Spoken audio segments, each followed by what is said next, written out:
네, 최종권 연세대 교수의 출장으로 지난주와 이번 주는 조용근 전 국방부 대북정책관과 오부시 진행을 하도록 하겠습니다. 어서 오세요. 네, 안녕하십니까? 네, 한미 간의 안보 협력 문제를 좀 짚어봐야 될 것 같은데 네. 좀 약간 미묘한 것들이 좀 몇 가지가 있는 것 같습니다. 일단 브런슨 주한미군 사령관 발언이 며칠 전에 나왔어요. 크게 두 가지가 있는데 좀 하나하나 좀 여쭤볼게요. 이 의도를 어떻게 읽으시는지 궁금한데 일단 전작권 전환과 관련해서 지연 의도는 없다라고 이야기를 하면서 또 근데 또 꼬치꼬치 이야기한 건 있더라고요. 이건 어떻게 평가하세요? 일단 지연 의도가 없다고 얘기하는데 사실상 지금 브런슨 사령관이 얘기하는 것들을 쭉 들어보면 여태까지 우리 군이 전작권을 못 가져왔던 이유들을 다시 좀 강하게 얘기하고 있어서 전작권 전환의 지연 의도는 본인은 없다고 하면서 제대로 따져 들어가겠다 이렇게 얘기를 하고 있는 거라 결과는 전작권이 조금 어렵지 않을까 하는 생각이 듭니다. 특히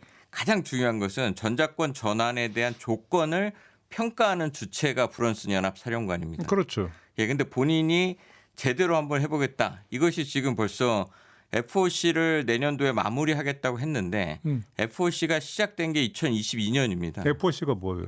그게 이제 그 중간 단계 평가. 예. 네. 중간 단계 평가를 그렇게 하겠다고 한 것을 보면 나중에 이제 굉장히 어려워질 거라고 생각됩니다. 그래요? 그럼 당장 전작권을 돌려줄 생각이 없다라는 거잖아요. 그러니까 이게 발언이 그 전작권을 지연시키지 않겠다고 얘기했지만 그 온라인 매체하고 인터뷰하면서 모든 조건이 충족된 후에 전작권을 전환할 수 있다 이렇게 얘기를 했고 그 전에 12월 12일 날 한미동맹재단하고 주한미군 전후회 주최 세미나에서는 단순히 일정을 맞추기 위해 조건을 희석하거나 강구할 수 없다.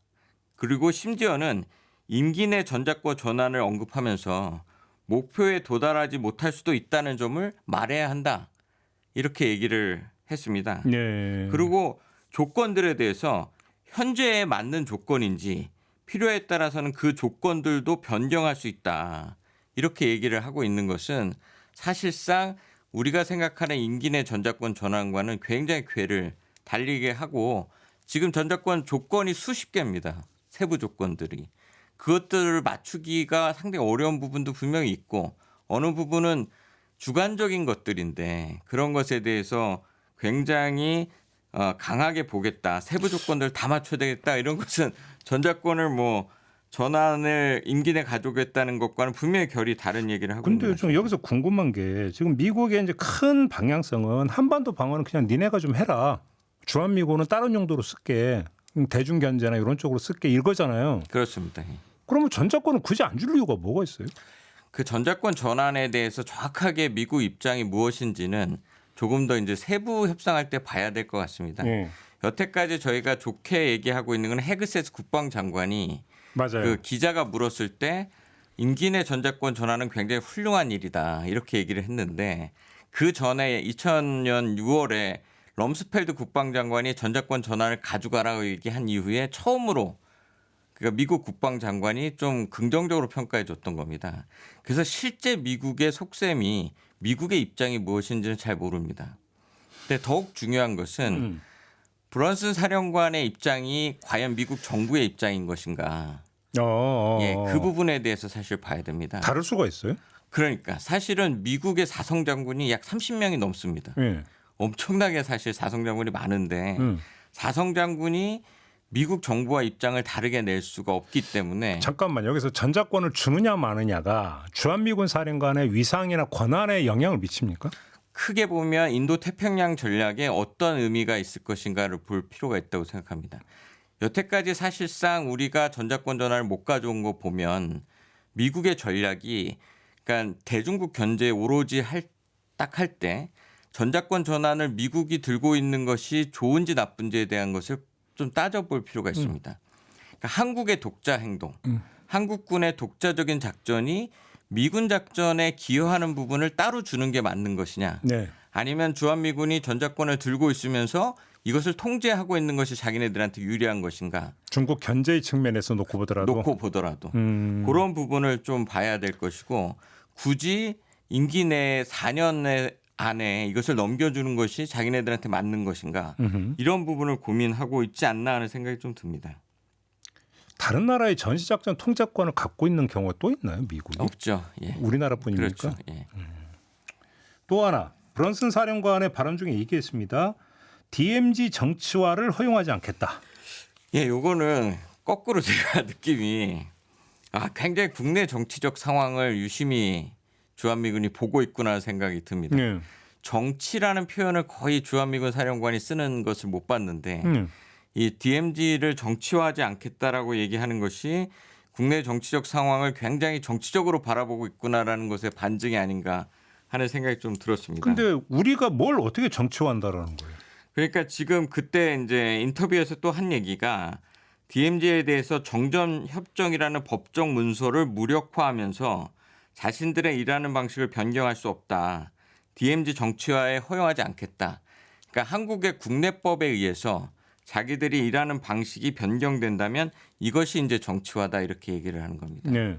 근데 정말 그러면서 이제 군사 정전협정의 위반이라고 얘기를 하는데 그러면서 그 유엔사 성명을 냈습니다.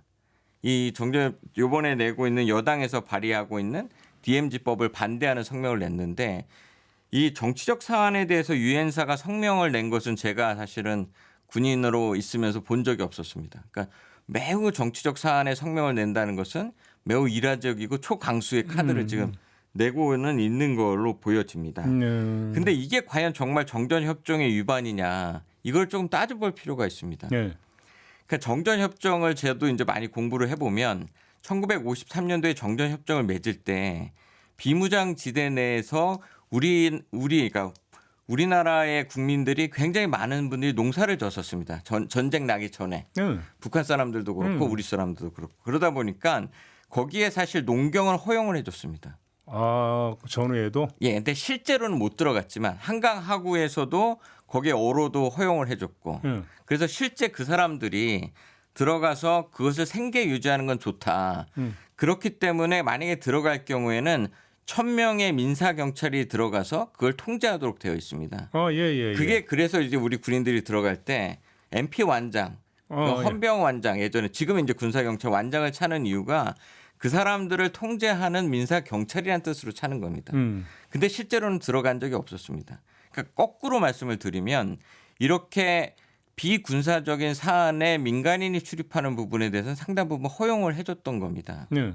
근데 이걸 굉장히 지금 막고 있는 게 문제가 된 거고 그다음에 두 번째는 우리가 전혀 정전협정에 개입할 수 없다는 식으로 얘기를 하고 있는데 저희가 1993년도에 한국 군정위 수석대표 유엔사 군정위 수석대표에 한국군 장성을 임명하고 현재도 한국군 소장이 군정위 수석대표를 하고 있습니다. 군사정전위원회? 네, 군사정전위원회. 예. 지금 이 DMZ 출입을 맡고 있는 그 실무기관이 군사정전위원회 비서처의 비서장 미군 대령입니다. 그 위에 상관이 사실은 한국군 소장입니다. 네. 그러니까 많은 부분을 정전협정에 대해서 이미 한국군한테 위임해줬던 부분도 있습니다. 이러한 것을 보면 그러니까 유엔군 사령관이 정전협정을 서명을 했는데 그 당시 서명했던 것이 유엔사 그 전력제공국 16개국과 대한민국의 당사국을 대표해서 서명을 한 겁니다. 그러니까 대한민국의 사람이 정전협정의 당사국이기 때문에 저희가 어떤 부분에서는 위임을 받을 수 있다. 이렇게 좀 현실적으로 접근할 필요가 있는데 DMZ 정치화라고 얘기하면서 일체 자기네들하고 협상할 수 없다. 이건 자기의 배타적인 고유 권한이다. 그렇기 때문에 뭐 이렇게 협상할 수 없고 성명으로 이걸 발표하고 있는 것은 조금 잘못됐다는 생각이 듭니다. 그래요? 또 하나 좀 여쭤볼게요. 며칠 전에 나온 게 그 오산기지 있잖아요. 오산기지 한국군 출입구 통제 권한을 회수를 해버렸습니다. 미군이. 그렇습니다. 예. 이게 이제 그때 그 내란 특검이 여기에 가서 이제 그 수사를 뭐 했던 이걸 지금 문제 삼고 있는 건가요? 일단은 그 미군에서는 보안의 강화다라고 얘기를 하고 있는데 예. 사실상 지금 갑자기 보안을 강화할 이유가 없는 상황에서 예. 예, 이것은 지난 7월에 특검팀이 중앙방공통제소 사실 한국군에 일하는 그 영역에 들어가서 압수수색에 대한 항의성 조치로 보여집니다. 근데 왜 그걸 특검 쪽에서는 이거 아무 문제 없다고 밝히지 않았습니까? 그런데 해석이 다른 겁니까? 주한미군하고? 사실상 이게 주한미군이 저희 한국에 여러 곳이 있는데 유일하게 오산 기지만 그 너무 이제 저희가 시간이 지나면서 거기에 한국 공군의 작전사령부라든가 방공 관제사령부라든가 뭐 이런 한국군 부대가 오산 기지에 엄청나게 많이 생겼습니다. 네. 그러다 보니까 거의 출입 게이트 3곳 중에 한 곳을 저희한테 위임을 해줬었습니다. 예. 그래서 거기는 우리가 이제 공무원 출입증으로 대구 들어갈 수 있도록 그렇게 해서 그곳을 통과를 했었는데 그 10월에 그 아이버슨 7공군 사령관이 외교부 항의 서한을 보내면서 압수수색이 소파 절차를 준수하지 않았다. 이 입장에 대해서 한국 정부가 공식적으로 답변을 해달라고 했었습니다. 예. 근데 사실상 우리는 그 소파 위반은 없었다. 왜냐하면 한국군 게이트로 한국의 절차를 따라서 들어갔기 때문에 문제가 없었다. 이런 입장이었기 때문에 이것을 보고서 자기네들이 이거는 소파 규정에 주한미군 기지는 미군들이 통제할 수 있도록 되어 있습니다. 경호도 할 수 있다. 그래서 자기네들 권한이 있으니 이걸 한국군은 그 게이트는 이제 미군 전용 게이트로 만들겠다라고 차단을 해버린 겁니다. 쉽게 하면 그 우리 정부가 소파 규정 위반이 아니다 그러니까 그래? 그럼 한번 당해봐. 이 차원이네요. 그러니까 명목은 보안 강화다. 자기네들은 이걸 자기네들이 충분히 통제할 수 있는 권한이 있고 이렇게 들어오다 보니까 사실상 미군 기지에 대한 특검까지 들어왔다. 이렇게 이제 보여지고 항의성 조치로 자기네들 권한을 했다. 이렇게 얘기를 하고 있는 거예요. 그러면 여기에 이제 한국군이나 공무원들이 출입을 할 때마다 미군이 딱 버티고 서가지고 출입증 내놔 이렇게 되는 겁니까 그러면? 그러니까 이제 한국군들은 미군 출입증을 받아야 됩니다. 미군 출입증을 아예? 예, 아예 받아야 됩니다. 제가 그 험프리스에서 미 8군 부사령관 할 때도 예. 미군 출입증을 받습니다. 그거를 이제 대구 들어가야 되는데 문제는 이제 외부 인원들이 그 기지에 들어와야 될 이유 그 상황들이 많지 않습니까? 사실상 그거를 이제 미군들한테 가서 승인을 받고 그렇게 에스코트해서 들어가야 되는 이제 그런 상황이 돼버린 겁니다. 되게 번거로워진 거네요. 굉장히 번거로워졌습니다. 이미 험프리스 기지에도 연합사령부가 들어왔지 않습니까? 그러다 보니까 이제 주한미군 기지 내에 한국군 시설들이 굉장히 많아지고 있는 상황이어서 사실상 한국군들이 좀 자유롭게 출입하도록 되어야 되는데 네. 반대로 이제 거꾸로 가버린 거죠. 보안이 좀 더 강화됐기 때문에 다른 기지에도 영향을 줄 수 있다고 생각이 됩니다. 아무튼 종합을 하면 좀 약간 한미 간에 뭔가 좀 약간 삐걱거리는 소리가 나는 거 맞죠? 그렇게 봐도 되는 거죠. 제 생각에는 삐걱거린다기보다는 이제는 실무 협의가 이제 들어가기 때문에 이제 주도권 싸움을 시작하고 있다고 보여집니다. 무슨 주도권이요? 실제로 브런슨 사령관이 언급하고 있는 주제들을 보면 전작권 전환을 가장 많이 언급을 지금 하고 있고 두 번째가 한미 연합 연습에 대해서도 언급을 하고 있고 뭐라고요? 한미 연합 연습은 절대적으로 해야 된다. 그래요? 네, 그렇습니다. 이것은 심지어 어떻게까지 지난번에 얘기했냐면 인도 태평양 사령부의 예하 부대이기 때문에 주한미군 사령부는 인도 태평양 사령부도 참여하는 그러한 훈련을 확대돼야 되고 유엔사에는 회원국들, 유엔사 회원국도 한미 연합 연습에 참가해야 한다. 이렇게까지 좀 강하게 얘기하고 있습니다. 그러면 이제 우리가 여태까지 얘기했던 거랑 또 결이 다른 거죠. 그렇네요, 완전히. 그렇습니다. 그러면 이게 미국 트럼프 행정부의 기조입니까? 아니면 브런슨 사령관의 개인적 어떤 그 입장이 많이 투영이 된 겁니까? 어떻게 보세요? 제 생각에는 그 아까 말씀드린 것처럼 사성 장군이 개인적 얘기를 그 미 국방부와 결이 다른 얘기를 할 수는 없습니다. 우리나라도 마찬가지고. 그렇기 때문에 물론 개인적인 입장이 분명히 있겠지만 이것은 사실 미 국방부의 입장이라고 볼 수뿐이 없습니다. 제가 이제 한미 협상을 해보면 미 측에서 항상 얘기하는 것이 현지 사령부의 입장이 이거기 때문에 자기네들은 이렇게 가야 한다. 이런 얘기를 굉장히 많이 합니다. 그게 하나의 이제 협상의 주도권입니다. 현지 사령관이 이것이 되게 필요하다고 하고 이것은 현지 사령관 입장을 자기네들이 들어줄 뿐이 없다. 이렇게 얘기를 하고 있어서 이것을 개인적인 의견이라고 받아볼 수 없고 이제부터는 실무 협의로 뭐 전작권 전환, 뭐 한미 연합 연습 이런 것도 얘기를 해야 된다면 지금은 이것을 미 국방부의 공식 입장으로 받아들이고 저희가 준비를 해야 될 거라고 생각합니다. 근데 예를 들어서 한미 연합 연습 같은 경우는 다수의 관측이 트럼프가 어떻게든지 간에 북미 관계를 개선을 시켜서 노벨상을 타려고 한다면 그것의 흥정거리로 한미 연합 연습 중단이나 취소를 꺼낼 가능성이 있다라는 거였잖아요. 거기다가 트럼프는 일기 때도 보면 돈 많이 든다고 되게 투덜대지 않았습니까? 그러면 입장이 좀 완전히 달라졌다는 겁니까, 뭡니까? 그러니까 그것은 그래서 사실은 저는 팩트 시트를 할 때 네. 저희가 이미 250억 달러의 미국 무기를 구매해 주기로 했지 않았습니까? 네. 그러니까 그것이 대통령급에서 합의가 되지 않으면 그 실무자들이 그 실무부서에서 또는 뭐 국방부에서 그걸 뒤집기가 굉장히 어렵습니다. 네. 그렇기 때문에 현재까지의 이제 저희가 핵추진 잠수함 얘기할 때 그 비확산주의자들 얘기했듯이 현재의 그러한 전통적인 기조를 계속 유지해 가고 싶어하는 그러한 관습들이 있는 거죠. 미 국방부에서는. 그리고 당연히 전작권도 갖고 있고 싶어 했고. 네. 그렇기 때문에 여태까지 저희가 못 받은 것이기 때문에 예. 그것을 뒤집기 위해서는 사실 대통령의 결단 같은 것이 필요합니다. 정치적 결단이 필요한 것이죠. 결단이라면 어떤 결단을 얘기하는 거예요? 그러니까 말씀드린 대로 전작권 전환을 이제는 우리가 준다. 미국 입장에서. 미국 대통령이 미국 대통령이. 예. 그래서 임기 내에 이걸 가져오자.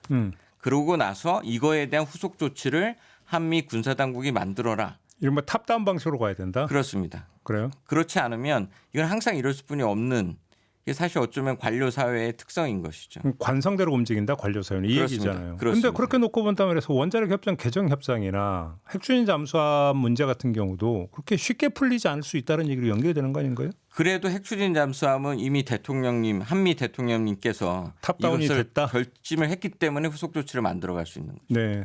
근데 이거를 뭐 이제 한미 원자력 협정은 이제 협상을 해 나갈 텐데 네. 그 밑에서 쌓아갖고 위로 올리기에는 굉장히 어려운 겁니다. 바텀업은 안 된다. 굉장히 어렵습니다.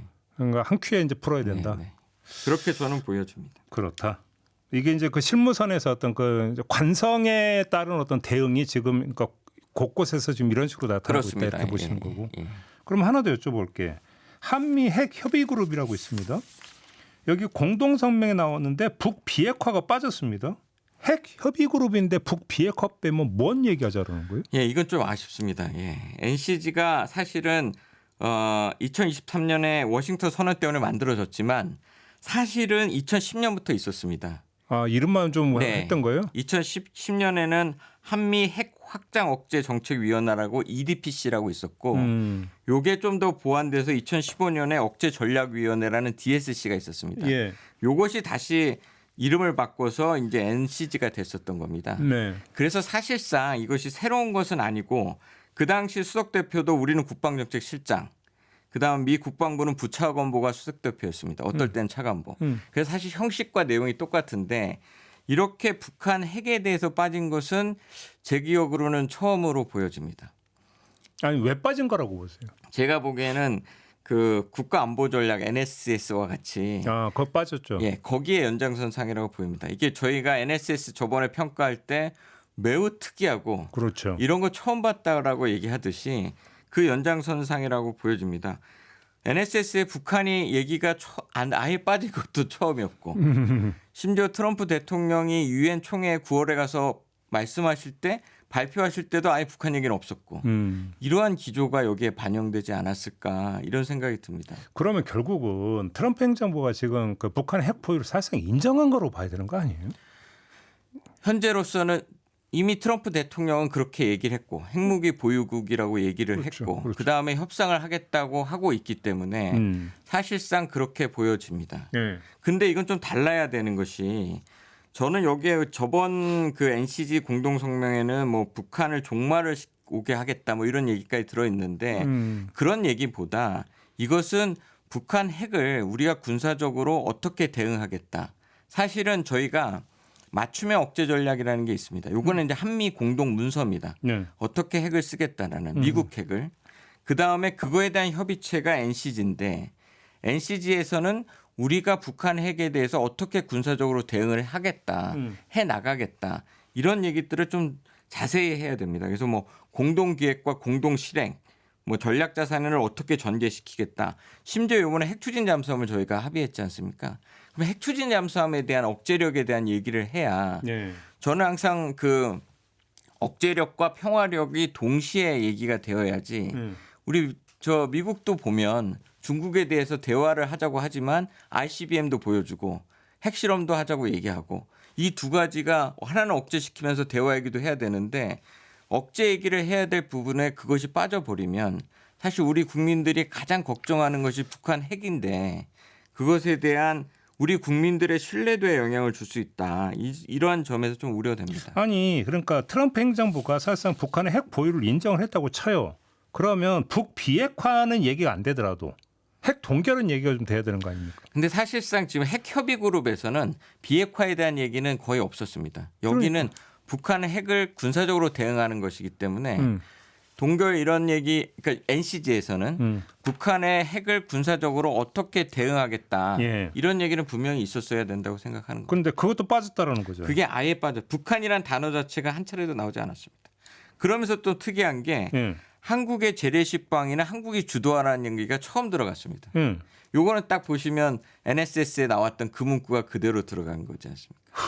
예, 그러니까 여기서는 북핵에 대해서 미국이 군사적으로 어떻게 대응해 줄 것인가를 논의하는 자리인데 굉장히 NSS에 나왔던 그러한 연장선 기조가 그대로 반영된 것이죠. 하나만 좀 오늘 아침에 나온 보도가 있어서 이거 여쭙고 좀 마무리할 텐데 그 장군님이 몇 차례 이 자리에서 군사 분계선 문제를 제기를 했어요. 그렇습니다. 북한이 지금 공사하고 있다라고 하면서 그렇습니다. 했는데 근데 오늘 어떤 보도가 나왔으면 합참이 군사 분계선이 애매하면 남쪽으로 하라라고 하는 이런 그 지금 방침을 세웠다는 보도가 나왔거든요. 일단 이게 팩트부터가 좀 확인이 돼야 될 것 같은데 어떻게 보세요? 제가 일단 팩트는 잘 모르기 때문에 예. 팩트를 말씀을 드릴 수는 없지만 네. 지난번에 말씀드린 채로 비무장지대에는 지금 3개의 군사분계선이 있습니다. 예. 한국군의 군사분계선, 북한군의 군사분계선, 유엔사의 군사분계선. 저희가 NLL을 사실은 피로써 지켜온 해상 경계선이라고 얘기하고 있습니다. 심지어 NLL은 바다에서 선도 보이지 않습니다. 그렇죠. MDL은 현재 한국군들이 거기서 72년간을 지켜왔습니다. 그래서 그것은 만약에 사실이라면 굉장히 잘못된 합참의 방침이 잘못된 것이다. 잘못됐다고 생각을 하고 MDL을 NLL보다는 더 강하게 한국군은 분명히 얘기를 해야 된다고 생각합니다. 그래요. 네. 그렇다고 강하게 나간다라고 한다면 그러니까 충돌이 발생할 수도 있잖아요. 그렇기 때문에 저희가 9.19 사업을 만들 때 그것을 선을 면으로 덮은 겁니다. 충돌을 줄이고 네. 그것을 협상할 수 없습니다.